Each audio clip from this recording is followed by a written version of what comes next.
Hello world of YouTube, welcome to a new Carversation that's also a test of my new mount! I got a mount! It's a skosh. Can bring back a couple of skoshes. Generous donation from friend of the channel and loyal viewer Scott. Yes, the Scott that suggested my worst album of last year, and the drunk anime review you all saw last week. And today's topic for this test mount scenario is on the art of critique. Where does objectivity end and subjectivity begin? So, recently, I've been watching a lot of reviews for the movie Glass, because it's a movie that I'm interested in, but I'm not going to go see it in theaters, just because I don't have enough faith in Shyamalan to consistently make good movies to go see them in theaters. And I've heard Glass is one of those movies that tears people. This guy is just fucking sitting there not doing shit. So I'm going to drive around him. But one review in particular inspired this topic. Oh, now you're going to fucking go. You're an asshole. And that was Movie Bob. So in his review, he was talking about how it was hard for him to be subjective with the movie, because in its execution there are elements that seemingly are made to misguide the audience. And while that's not necessarily a bad thing, how he was talking about it made it seem like he wasn't on board with how it came together. Yet, he still wanted to give it a positive review because he wasn't sure if that was the intent or not. And that is interesting, because I feel like as a critic, yes, you're supposed to be analytical. You know, whenever I review music, I try to be analytical and critical in how I discuss it. However, as a critic, most critics have a taste profile. You know, using myself as an example still, most people don't flock to me to see trap reviews, because historically, I am very lukewarm to trap. There are exceptions to that rule, but as a standard, because of my taste, I'm just not all that into trap music. I still listen to trap music if it's requested, or if it's garnering a lot of attention, because as a critic, you also typically highlight what is popular, and this usually leads me to giving average scores to records that others see as great. And that's where kind of subjectivity comes in. Do I think that it's made genuinely well? No, but others would say so, especially in the genre of trap. And I feel like as a critic, your taste profile should be consistent in order for you to be a good critic. You know, I feel like objectivity is important, you know, because there are some things that are just objectively bad.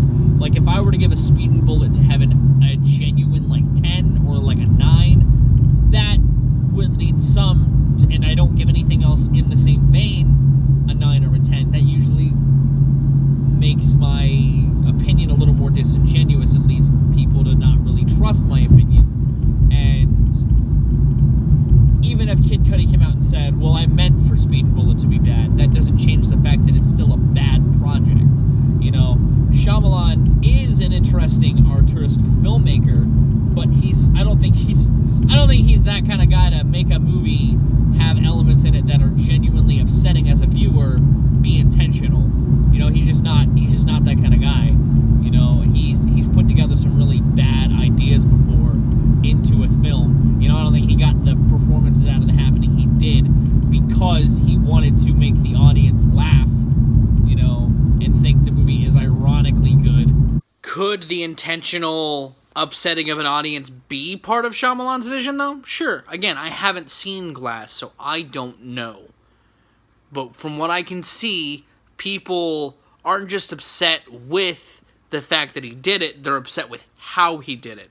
And that's what leaves people torn, and that's what I think is interesting, that it's calling so many critics, critical minds into question.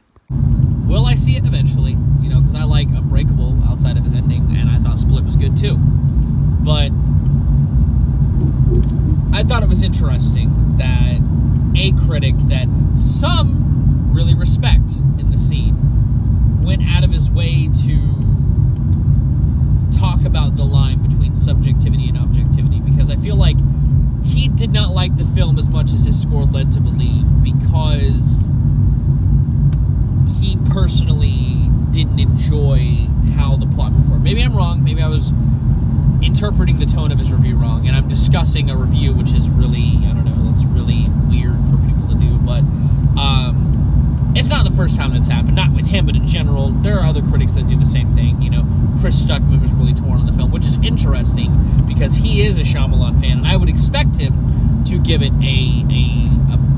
not a glowing praise, but a review that was more positive than negative. Yet his review felt very similar to Movie Bob's, you know, and there's albums that come along and do the same thing. You know, the 1975, great example. Some people love their stuff. You know, I'm very middle of the road with them. I've given the 2 records of theirs, I've heard a 6. You know, do I see what they're going for? Yes. I just don't think that subjectively or objectively they stick the landing on their compositions. You know, I think that they meander too much sonically, and it creates a rough listening experience.